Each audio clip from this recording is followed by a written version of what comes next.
And we have one more left. So our closer today is J.R. Tweed, president of K1 Race Gear. K1 did a really nice job of promoting this, and I appreciate it. They created some graphics for us, and they sent out emails. And thank you very much, JR and Kelly, for helping with that. JR has a lot to say about sponsorships because he sees a lot of race teams and he sponsors a lot of teams. And he's explaining to me how leverage comes from the relationships that the racers can bring to the equation. So, JR, why don't you run with it? Yeah, well, I didn't know that going last, I was going to have to follow Steve Williams either. That's always a tough one. All the other guys were great too. A lot of good information, and everybody touched on a lot of good stuff. But I guess if I really had to break it down in speed dating, and what we're talking about here is leverage, right? Value and leverage. What's it cost and what's it worth? I can tell you, and I'll be very pointed towards the racers in this conversation because I think that's who's here trying to learn the most, and that is, if you ask me, what is it that you look for? I mean, I can tell you what I don't look for, and I'll tell you what I do look for. But one of the main things is truly, who are your partners, right? Like, sometimes it comes off as people going, oh, you're trying to get in my partner's pockets. Well, you're trying to get in mine. So yeah, it's a fair, that's how business works, guys. Let's just be honest about it. So, it's B2B, and it really is leverage. And I'll tell you a quick story, because I think stories sometimes really do help try to understand this, but in a different market than the off-road, but all very similar. Brian Brown, multi-time champion, sprint car driver, big sponsorship dollars from KC and FVP. And I happened to be looking at his car one time, and just looked at the wing and looked at his trailer and his $1 million hauler. And I saw a sticker of Smiley's racing products on there. And when K1 was up and coming, and in the last 8 years, where we really specialized in custom racing suits, custom fire suits and apparel, we didn't have a lot of distribution. We were mainly a custom suit company. And before, this is a really perfect approach for racers that want to know how to garner some attention and really how to make a point of contact and get some attention. Brian Brown walked up to me, and he's a pro, right? But you can learn really quickly from this, and said, what moves the needle for your brand, and what can I do for you, before you ask for anything, right? This goes back to what Steve was saying, is like, understand our business and our models. They're all very, very, very different, right? Monster, for everything they do, they work in a push-pull marketing environment. We do not. We work in a niche market. So understand that when you come and talk to me, like Brian did, and he said, what can I do for you? And I said, give me a call with Tom Lawrence, who owns Smiley's. The next day, when we're at Knoxville, he walked over with his main buyer and the president of the company and said, here's a deal. You guys talk about your products. I'm going to run these guys. He'd still not told me what he needed for his race car, for his program at all. Within 4 days, I had a $250,000 investment from that company in ours. And it was as simple as Brian walking over and saying, I believe in your brand. Here's my partners. Talk to them, get this going. It doesn't always work like that, right? I'm not telling you this fairy tale that, like, people go, oh, that's not good. Leverage works, okay? It really does. Become aware of what you're doing when you start talking to these sponsors about what it is that they want. What I work on and what our team works on, and I would anticipate most companies do, it's a 5-to-1 proposition. I give you 1, I want 5 back. That's it. So keep those things in mind when you're talking to potential sponsors. Is, yeah, look good, be smart, be marketable, be all those things. Content, just touching on that real quick, make your targeted content, make sure that what you are trying to proposition me is targeted towards my particular audience, right? Do's and don'ts, right? Alex, I'm trying to be quick here, because if you let me go, I'm going to go for a couple hours on this. That's why you're last. I'm going to say something, and I don't want to come off rude here. Stop selling me, okay?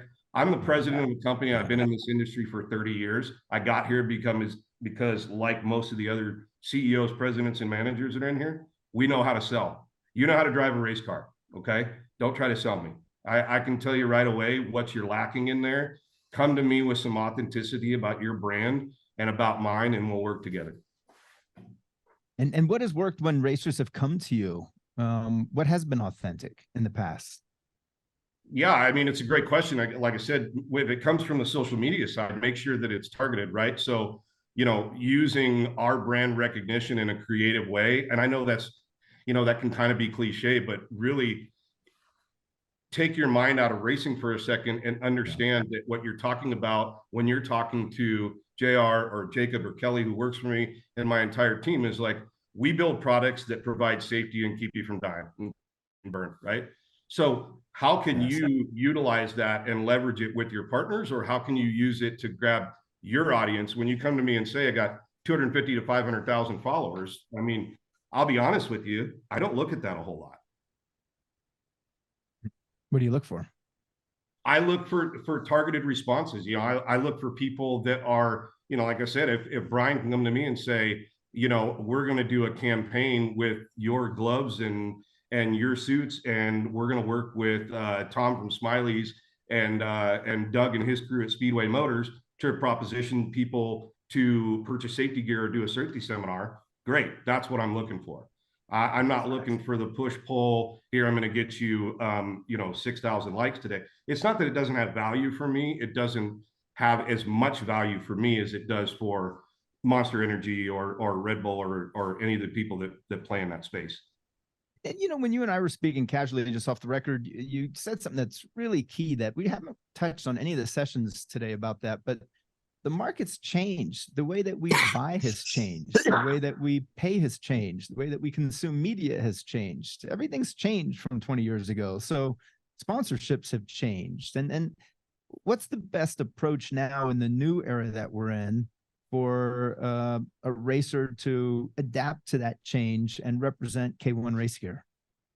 Well, education, but I'll say that I think that I'll throw myself in there too, is I think that manufacturers and businesses have to be better about this, right? Like getting in front of our audience and teaching what tools and stuff are available. I mean, again, you're talking to race car drivers and race teams. Their job in their mind most of the time, and then you again, I was listening earlier when Rob was on there, and you know, I mean, just a shining example of a pro.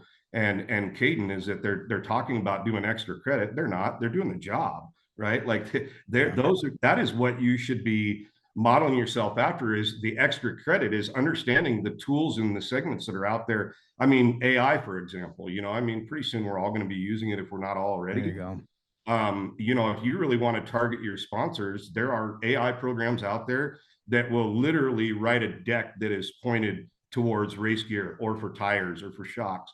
I mean, it's out there. Do I know everything about it? No. I make it a point by telling my crew, I was talking to Kelly about, I'm usually the dumbest guy in the room when it comes to this stuff, right? And there's a reason for that. I have a good team around me that understands it. So yeah, the tools in the market has changed. I think that from a sponsor standpoint, being a little bit more patient with people right now, and understanding that we don't have all the answers and we don't know what all these tools are going to do, but being creative with them, you can see it right away. You know, you can tell the guys that are utilizing it. Yeah, that's true. So since you're closing the session and you're closing the summit, I do appreciate it. What last words of advice do you have to a racer on the call seeking sponsorship from any brand, not just K1 Race Gear, but just in general? Is there something that we missed today, didn't touch on? You know, we don't have to repeat the same things over and over, but you have a lot of great ideas. Is there anything that I missed? Yeah, like I said, I'm trying to condense it all and everything. And you guys did such an amazing job today. Like, I listened for, you know, 4 or 5 hours while we were working. And you know, Steve really did hit on something that I think probably was like, guys, stop, listen, you know, understand who you are trying to become partners with, right? Like, if I just told you what a 5-to-1 proposition is, like, go home with that. Like, sit with it for a little while. What does that mean? Like, what does it mean to a tire? What's it mean to Chris at Maxxis? What does it mean to me? Like, how can I utilize what I'm doing to come up with a 5-to-1 proposition for this guy? And I say that the sales part of it, you know, marketing decks have their place, but if they're not tailored towards who you're talking to, just, you know what, go home and try again. Exactly. I don't want to sound like a dick here, really. I don't, but I can tell you, we get thousands of them a year, and I can tell you what I look at and what I don't, and what I don't, I could sit here for hours and just be, but it really comes down to authenticity and understanding my brand and my marketing. Like, you know, it's going to be different than what Chris's is. Okay. Understand that. Excellent. Well, thank you, JR. But before you go, George says we have a question. Actually, this is a question for me, a personal question that Yeah. I think we didn't address on the summit itself, and I'd like to ask JR, and Kyle Ahrensberg was also on earlier from Vision Canopy. What about the brand professionalism and how you represent yourself at the track or at events, along with the hospitality that you can provide for the brand representation? Well, I can speak from, and I think Vision might have some on this too, because safety gear has come such a long ways in the branding side of things because of how important the fire suit became when marketing and marketing dollars got involved in it. I mean, back in the day, we were just keeping people safe. Now we're walking billboards, right? So how clean and how attention to detail your program is generally would show you, the way somebody carries themselves in their fire suit, the way their logos are placed on a suit. You can tell a pretty great deal about, when you go back to leverage, like who are the big players in that person's team? How do they look? The gentleman earlier on the box, the tools, saying, when you're throwing tools around, listen, we've all been pissed off at a racetrack and done some things, but he's got a point, especially with social media and cameras. Everybody's looking at you. Look the part, play the part. I mean, there's in marketing sometimes, not in racing, because you do have to be pretty authentic when you're driving, but the fake it until you make it thing does work. You gotta look the part. You gotta dress for the job that you want, not the one you have. All right. George, you're saying there's one more? Yeah, there's actually two more questions. I'll try to go as fast as I can. JR, from Jeff Walls, I would love to discuss with you soon about, let's see here, it just went up, sorry. I would love to discuss with you soon about our drag racing series. We have a growing need to expand our focus on driver safety in the series and can provide good education and products to these racers. Excellent. Thank you, Jeff. It sounds like something for after the call, but thank you, Jeff. Yeah, I mean, we're happy to discuss that. It's one of the big things that we're starting to promote is track safety in the series. So yes. And this is one that JR can get in on too. But Alex, this one's more for you. So having a generalized deck is great, but having a portion towards each brand you're addressing is key? ? Absolutely. Different companies have different needs. Every deck has to be catered for the industry and the brand in that industry. You don't send the same deck to an energy drink that you send to a tire company, that you send to a battery company. Those are all different decks. Megan and I go on long narratives on the differences between decks and proposals. There's a big difference. You don't want to send a deck when they're asking for proposal, and you don't want to send proposal when they're asking for a deck. The deck attracts attention. It's eye candy. It can be a video, it can be a PDF file, it can be a link, it can be a download. It's usually colorful. It shows visually what you can do for a brand, a specific brand, like what you can do for an energy drink or what you can do for a manufacturer, what you can do for a service company. And then the proposal, that's usually just a Word document. That's after you know the company and they know you. Then you propose a relationship with them. You don't propose to someone you don't know. You have to know them and they have to know you.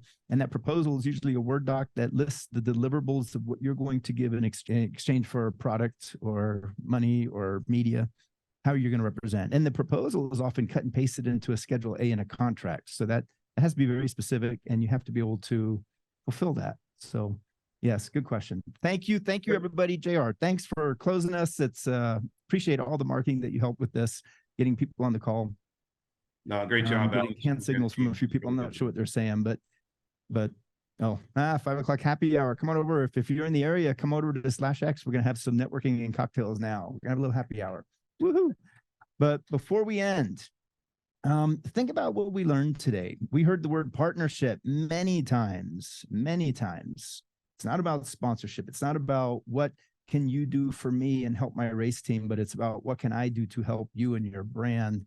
And marketing is also changing where it's no longer about brands needing help with marketing. Brands, they are pretty good at marketing. We heard that a couple of times. They know what they're doing when it comes to marketing. What brands need help with are sales. Marketing is important, but sales are more important.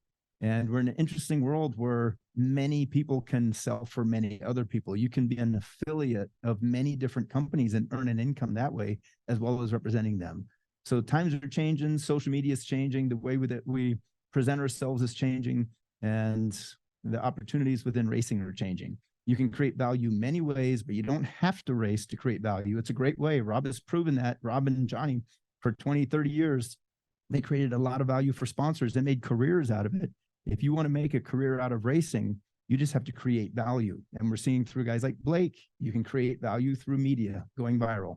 So I want to thank Tiffany Stone, my co-host. Thank you, George and Tammy behind the scenes, and also my son, Cole. He's not on site, but Cole did way more than I can ever ask a son to do when it comes to helping with this.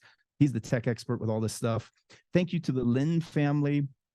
All of you, Tammy's saying, oh, it's a beautiful place. Yeah, if you can, come on down here and hang out with us at /X tonight. This is great.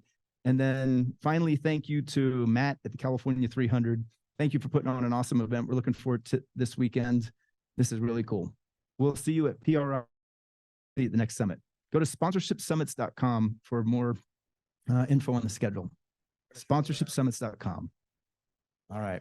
We're going to see what the /X Ranch Cafe looks like. This place is badass.